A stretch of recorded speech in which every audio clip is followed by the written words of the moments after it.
안녕하세요. 이선미 집사입니다. 저는 이번 여리고를 통해서 느낀 점을 나누려고 합니다. 올해는 육아휴직으로 쉬기 때문에 꼭 완주하겠다는 생각이 있었습니다. 하지만 큰 고난이 없었기에 기대가 없었습니다. 여리고를 시작하기 한 달 전쯤 주말 아침에 전화벨이 울렸습니다. 119 구급대원에게 온 전화였습니다.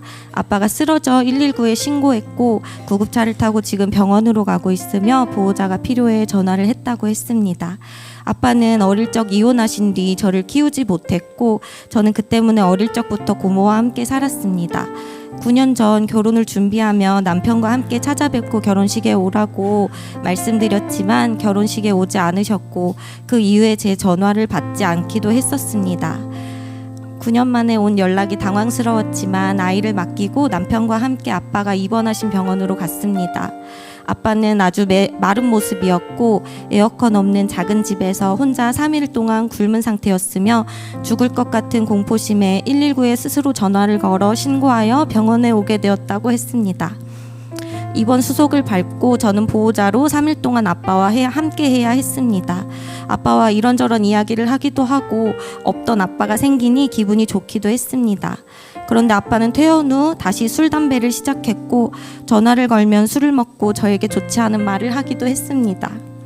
그리고는 제 전화를 받지 않았습니다. 기대감 없이 여리고를 준비하던 제게 정말 큰 여리고가 생기게 된 것입니다. 다행스러운 것은 하나님께서 이런 상황을 미리 준비시키셔서 육아휴직을 하게 하시고 훈련을 받게 하신 것이었습니다. 육아휴직이 아니었다면 아빠에게 바로 달려가지 못했을 것입니다. 또한 훈련을 통해 제가 배운 것은 하나님을 말씀으로 신뢰하는 법과 하나님이 나의 아버지 되신다는 것이었습니다.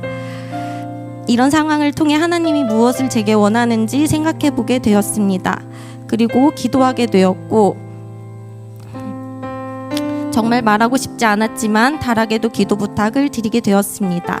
달락에서 기도 부탁을 하며 전혀 생각지 않았던 아빠의 구원에 대해서도 기도해야 함을 알게 되었고 그렇게 제 여리고의 첫 기도는 아빠의 구원이 되었습니다. 아직도 아빠는 술, 담배를 하시고 아직도 제 전화를 안 받을 때도 있습니다. 하지만 제가 알게 된 것은 하나님이 안 계신 것 같은 상황에도 하나님은 일하고 계시고 제가 복음을 알게 되고 죄송합니다. 제가 복음을 알게 되고 신앙이 성장했던 때가 있었듯 아빠에게도 하나님이 인도하시는 때가 분명히 있다는 것입니다. 아빠의 때가 지금이 아닐지도 모릅니다.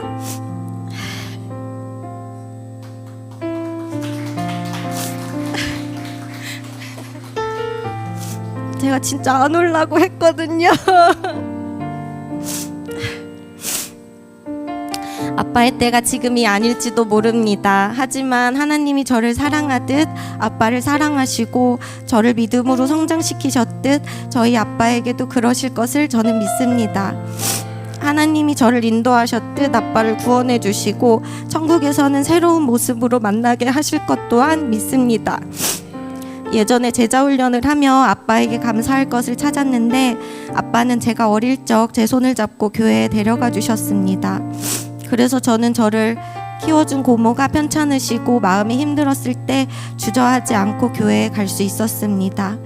큐티를 하다 보면 간증에 나의 믿음을 위해 수고하는 가족들에게 감사하다는 말을 잘 이해하지 못했는데 이제 조금은 알게 되어 감사합니다. 또한 지난 주일 말씀을 통해서 저는 아빠를 위해 기도하지 않고 우리 가정만을 위해 기도했던 제 모습을 회개하게 되었습니다. 훈련을 통해 믿음이 성장한 후 예수님의 제자가 되어 세상으로 나가야 하는데 저는 교회 안에서 사랑만 받으며 그 자리에 안주하고 싶었고 우리 가정이 구원받았으면 되었다고 생각했었습니다. 하지만 하나님은 세상에 나가 복음을 알지 못하는 영혼들에게 복음을 전하기 원하신다는 것을 알게 되었습니다. 저희 아빠와 불교를 믿으시는 시댁 식구들 그리고 예수님을 알지 못하는 저희 딸아이의 친구들과 그 가정들 하나님은 제 입술을 열어 복음을 전해야 함을 깨닫게 하셨습니다.